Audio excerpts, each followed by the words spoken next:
After studying this module, we shall know the meaning of wages and salary, understand the difference between wages and salary, learn about various laws on wages in India, identify the various factors affecting wages and salary, explain types of wage payment methods, analyze components of wages and salary.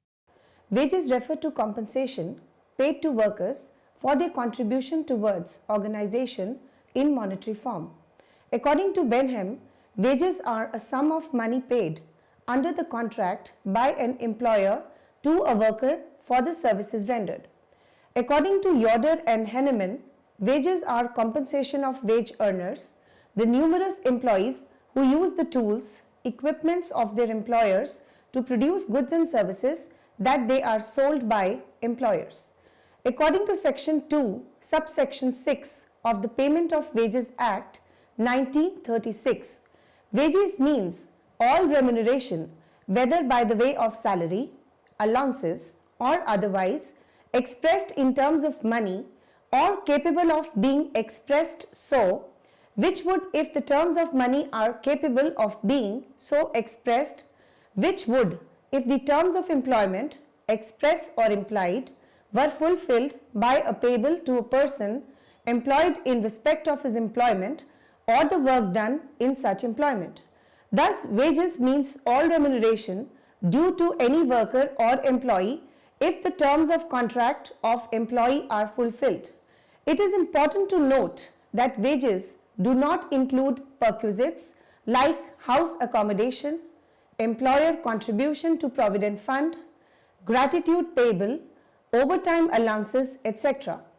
Wages are generally paid in monetary terms after the completion of certain amount of work like 1 day work, 1 week work, etc.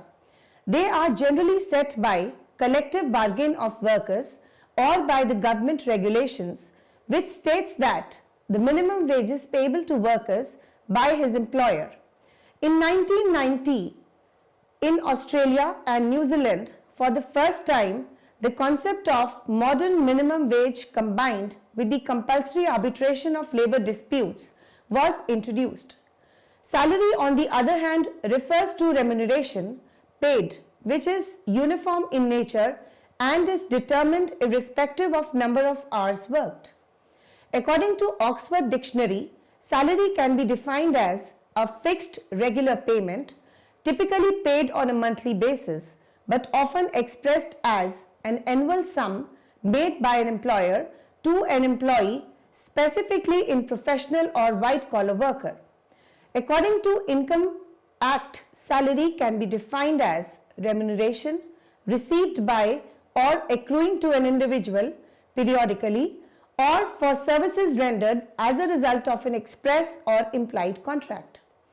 According to Section 17, subsection 1 of the Income Tax Act gives an inclusive, not an exhaustive definition of salaries, including therein wages, annuity, pension, gratuity, fees, commission, perquisites or profits in lieu of salary, advance of salary, amount transferred from unrecognized provident fund to recognized provident fund, contribution of an employer to a recognized provident fund to recognized provident fund, contribution of an employer to a recognized provident fund in express or prescribed limit, leave encashment, compensation as a result of variation in services contract, etc.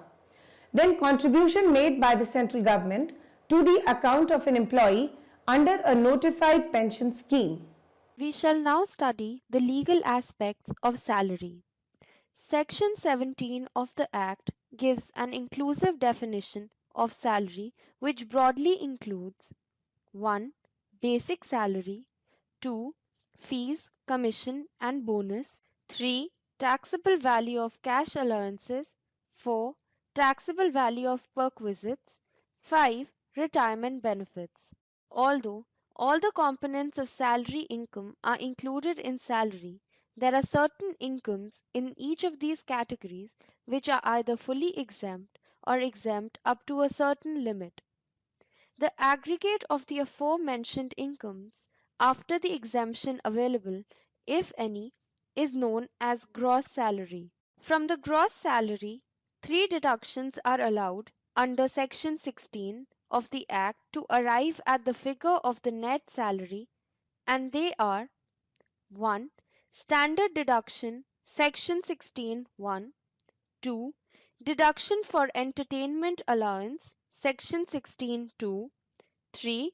Deduction on account of any sum paid towards tax on employment, Section 16(3). Wages include: 1. Remuneration payable under any award or settlement between the parties or order of court. 2. All those remuneration to which person so employed is entitled in form of overtime or holidays. 3. All those additional incomes which he is entitled because of the very nature of the job.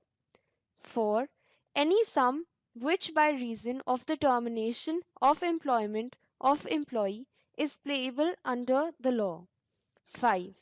Any sum payable under the scheme framed by the law for the time being in force when employee was employed. But there are various items which, as previously mentioned, are not included in wages. 1. Any bonus which do not form part of the remuneration payable under the terms of employment. 2. Value of house accommodation, supply of light, water, any medical attendance which are excluded from computation of wages, which are excluded on general or by special order of court. 3. Travelling allowance. 4. Gratuity paid on termination of employment. We shall now study in detail each method of wage determination. One of the wage payment method is based on the time spent by worker on the job. Under this method, wages payable to worker are determined by the amount of time they spend on their job. This method is also called time wage system, as wages are based on time spent on the work. Under this system, productivity level or output level are not emphasized on. Under this wage plan, employee is directly rewarded for performing his duty based on time spent by him in the organization. It is a direct monetary reward system under which employees are paid on the basis of number of hours spent in the organization. Wages under this method can be determined as wages equal to number of days worked into rate per day. So if an employee has worked for 25 days and rate per day is rupees 150 per day, then his wage bill will amount to rupees 3750, that is 25 multiplied by 150. There are various advantages of this method which will be discussed next. This method ensures employee gets a regular income which provides them security while they are performing their jobs. This method promotes loyalty among employees as they will never leave organization which provides them security and will work hard to make it a success. This method is very beneficial for the beginners as they need some time to learn their job. It gives them chance to concentrate on learning allowances, then to take as much as time as they want. This method emphasizes on the time spent instead of units produced, so workers get time to produce the quality work. These methods provide easy administration and computation of wages as it is easy to understand and keep record of wages for both management as well as for employees. This method does not require complex calculations. It is simple in nature as well as economical in record keeping. It promotes cordial labor relationships and is preferred by the labor unions as it protects the interest of all workers. This method gives sufficient time to workers to produce as they are under no pressure while working, which leads to efficient handling of machines and tools, thereby leading to a less breakage of machinery. This method is most suited for artistic work.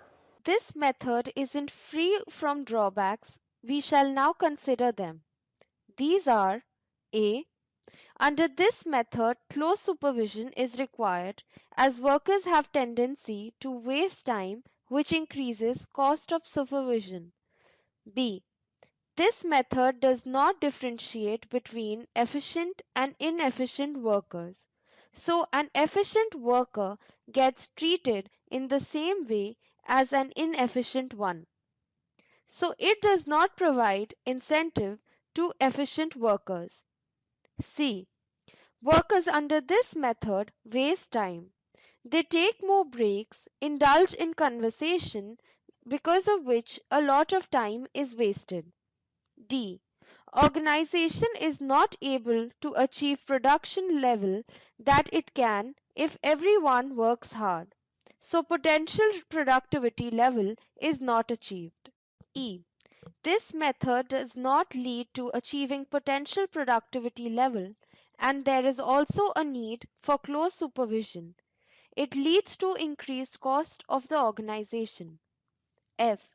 It is difficult to measure efficiency under this method as workers are paid at equal wage rate. G.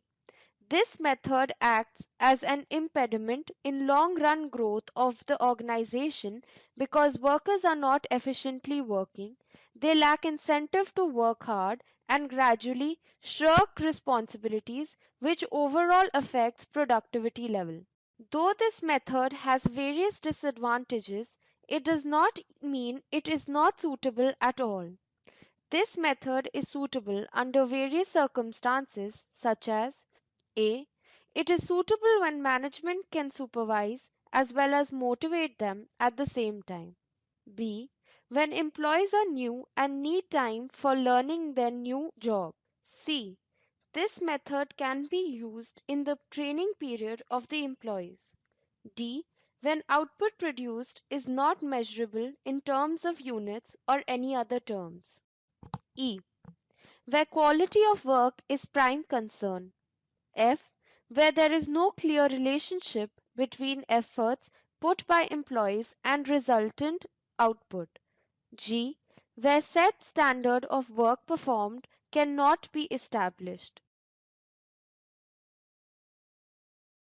H. Where task has to be performed by a team rather than performing it on individual basis. I. Where an organization wants to have simple and easy wage system. J. When production is not of the nature that it requires efficiency rather than speed. Next method of calculating wages is on the basis of output produced. This method is also called piece wage system, under which wages are determined on the basis of output produced rather than time spent. Under this wage system, wages are directly related with their performance level, which is measured in terms of output produced. So employees who perform better are paid more rather than the inefficient ones.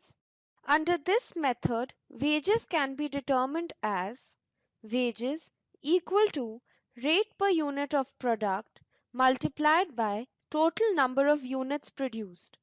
Example: if one worker produces 5 units and other worker produces 9 units and the rate per unit is rupees 100 per unit, then first employee will be paid 5 multiplied by 100, which is equal to 500, and second worker will be paid 9 multiplied by 100, which is equal to 900.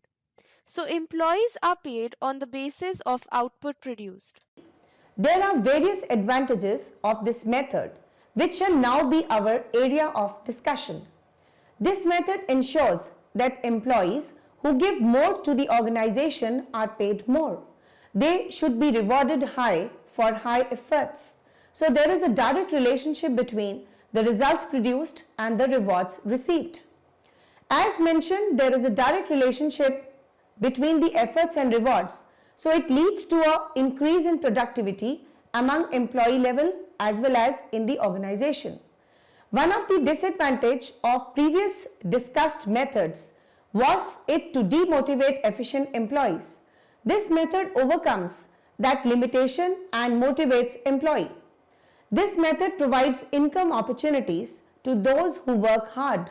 They give more reward and get rewarded suitably.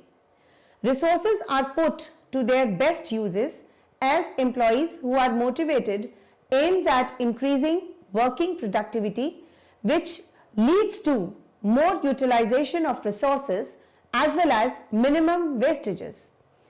Increased motivation leads to increased productivity, which in turn leads to economies of scale, thereby leading to low cost of production per unit and overall less production cost. Employees are self-motivated under this method as they are very much aware that their efforts will be suitably rewarded. This method promotes efficient employees and weeds out those who are inefficient. This method suffers from various disadvantages, and these are: A. Under this method, focus of the workers is on quantity produced and not quality. B. It is comparatively difficult to develop, install, and maintain various performance standards because every time employee performs at different level, their salary has to be calculated again and again. C. This method is suitable only for those organizations who can measure output per employee. It's not suitable for those organizations whose performance standards cannot be established directly. D. In order to produce more and more output to earn higher wages, employees train themselves. E. As employees train themselves, they exert themselves, which poses health issues for them in long run, which is not good. F. Employees who are not able to perform well in terms of output produced are demotivated. G. Because of differences in income level earned, because of disparity in salary structure, there may be conflict in labor relations. H. The labor union is against this method as it creates sense of insecurity among them. Now we shall discuss the suitability of this method. This method is suitable in the following conditions: A. When output can be easily measured. B. Job is of standard nature. C. When there is direct relation between employee's effort and output produced. D. Quantity is of major concern than quality. E. Where constant supervision is not possible. F. Cost control is of prime concern. Moving on to the last method, balanced method. This method is a combination of the two methods discussed previously. According to this method, worker is guaranteed a fixed wage rate based on time rate along with the provision of piece wage method. So if a worker produces more quantity in given period, he earns more than his time wage. So he is suitably rewarded or compensated for his efforts.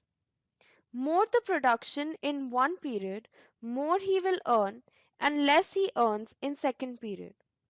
He has guarantee to earn some fixed level of income. This method provides security to worker in terms of earnings, and at the same he is motivated to produce more because of presence of piece wage system. This method is suitable where workflow is irregular like docks etc. As discussed earlier, we can see that though at times we use wages and salaries interchangeably, but in reality there's a difference among the two. The points of differences are: according to Yolder and Henneman, wages are the compensation of wage earners, the numerous employees who use the tools, equipments of their employer to produce goods and services, that are sold by the employers, while according to some Income Tax Act, salary can be defined as remuneration received by or accruing to an individual periodically for services rendered as a result of an expressed or implied contract. Wages are paid on per hour or per day basis, while salary is paid on monthly basis. Wages are paid to manual workers who are also called blue collar workers, while salary is entitled to white collar workers like employees, supervisors, managers, etc., who hold more responsible and the higher position in the organization. The expressed in hourly basis, while salary are expressed in packages, which includes various items like salary, stock options, retirement benefits, etc. Packages are usually expressed in annual basis. The former is given to a manual worker who put in their physical strength and efforts in the organization, while later is given to the employees who use their intellect for the organization. They basically put the mental efforts for the organization. Wage earners do not get any benefits like medical insurance, education benefits, retirement contribution, while salary earners get all of the above mentioned. Wages earners do not have any provision of the paid vacations. They are also not included for pay for sick days. Salary earners, all these benefits are given. Wages are counted as a direct expense for the organization as they contribute directly in the production, but salary is considered as an indirect expense as they are not directly involved in the production process. For wages, there are acts like Minimum Wages Act 1948, Payment of Wages Act 1936, etc. While for salary, there is no such particular act which ensures the minimum salary to the employees. Wage earners are paid for overtime, while is usually more than per hour rate, while salary there is no such provision. Let's throw some light on the system of wage determination in India. Determining of wages are becoming an important concern for the organizations. The idea of wages in India was started by Government of India when they formulated Industrial Policy Resolution in 1948. In this, government has promoted the concept of minimum wages as well as fair wages to all the employees in the organization. To promote the same Minimum Wages Act, Payment of Wages Act, etc. were introduced. The basic principle that should be kept in mind while determining salary or wages should be knowing the relative contribution of different jobs towards the organization. It should not be only on the basis of who are the job holders, but also on the basis of their relative contribution towards the organization, which is precisely done by job evaluation, which provides relative worth of the job. Job evaluation provides information about worth of the job and its contribution towards the achievement of organization's effectiveness. Various guidelines that should be followed while administration of wages and salary are: 1. Wage policy should be developed keeping in view the interests of all the stakeholders of the organization like employer, the employees, the consumers, the community, etc. 2. There should be uniformity as well as consistency in the wage policy of the organization. It should be stated clearly in writing to ensure consistent application. 3. Wage and salary administration should be consistent with the overall objectives of the company. 4. It should be an integral part of the financial planning of the planning, as if it goes wrong, organization can face problem in the long run with increased absenteeism, etc. 5. Wage and salary plans should be flexible, yet should have some degree of stability. It should be responsive to changes in the internal as well as external conditions of the organization. 6. Management should communicate their compensation policies and should ensure that employees know and understand the wage policy of the company. 7. Wage and salary plans should be such that it should simplify administrative process. 8. They should be in accordance with statutory provisions. 9.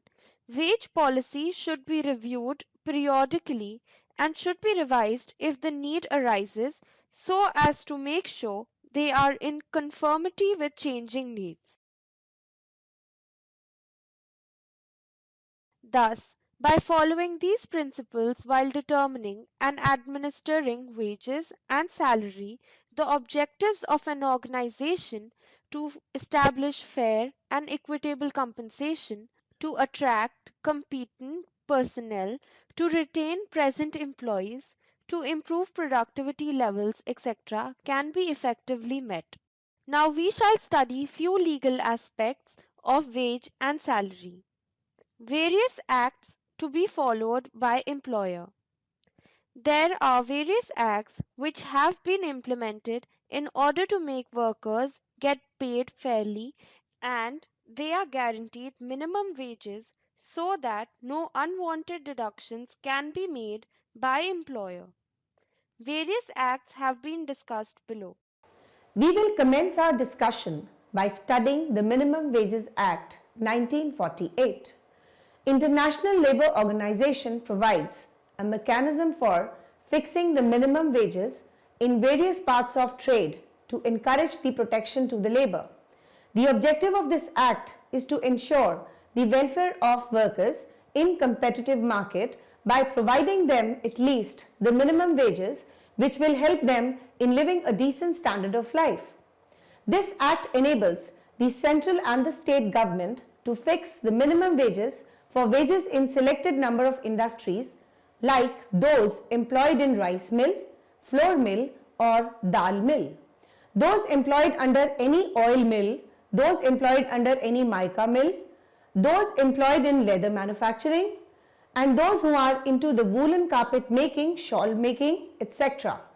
Those who are employed in loading and unloading of the railway goods shed, stone breaking and stone crushing. Following points should be kept in mind while calculating minimum wages. 1. The working class family should be taken to 3 consumption units for one earner, the earnings of women, children and adolescents being disregarded. 2. Minimum food requirements should be calculated on the basis of the net intake of 2700 calories as recommended by Dr. Arquoid for an average Indian adult of moderate activity. 3. Clothing requirements should be estimated on the basis of a per capita consumption of 18 yards per annum, which would give for the average worker's family of 4 a total of 72 yards. 4. In respect of housing, the norm should be the minimum rent charged by government in any area for houses provided under the subsidized industrial housing scheme for low income groups. 5. Fuel, lighting and other miscellaneous items of expenditure should constitute 20% of the total minimum wage. Now we will move on to the Payment of Wages Act 1936. Before this act, workers were delayed their payment and that too for no reason. Even unreasonable deductions were made. So this act was passed to regulate payment of certain class of employees, especially those employed in the industry. This act is mainly meant for employees employed industries who did not get very high salaries.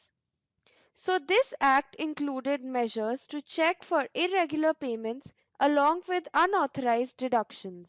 This act is divided into 3 parts. Part 1.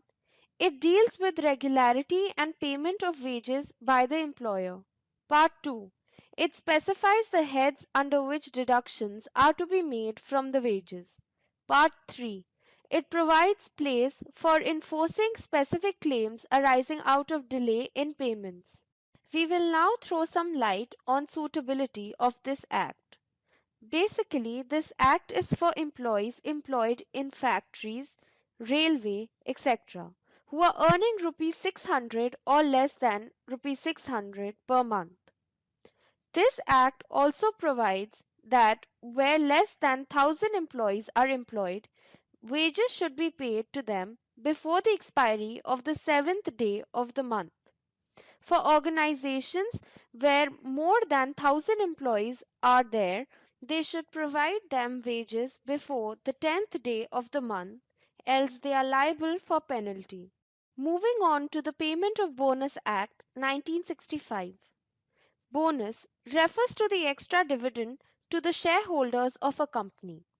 It is also referred to the gratuity to workmen beyond their wages.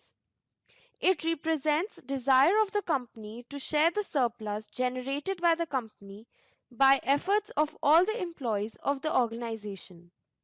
This act came into force on 5th September 1965 with object of paying bonus to the employees of certain establishment.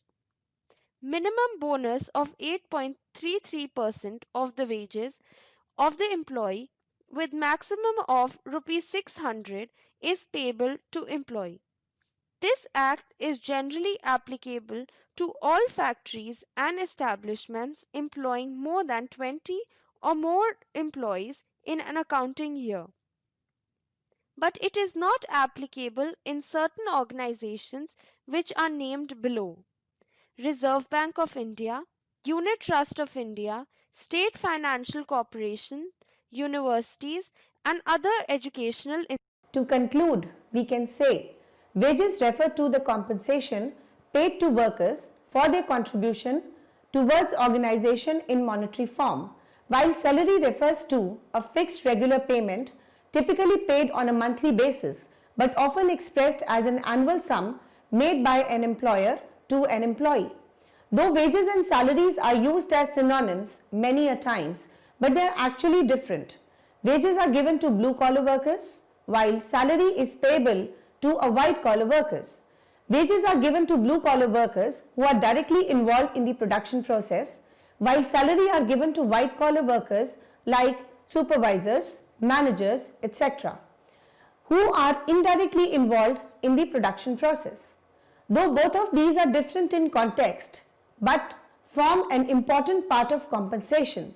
So while determining the compensation for the employees, adequate consideration should be given to them so that the labor friendly environment can be created. Also, various laws like minimum wage law, payment of wages act should be kept and properly followed while deciding the wages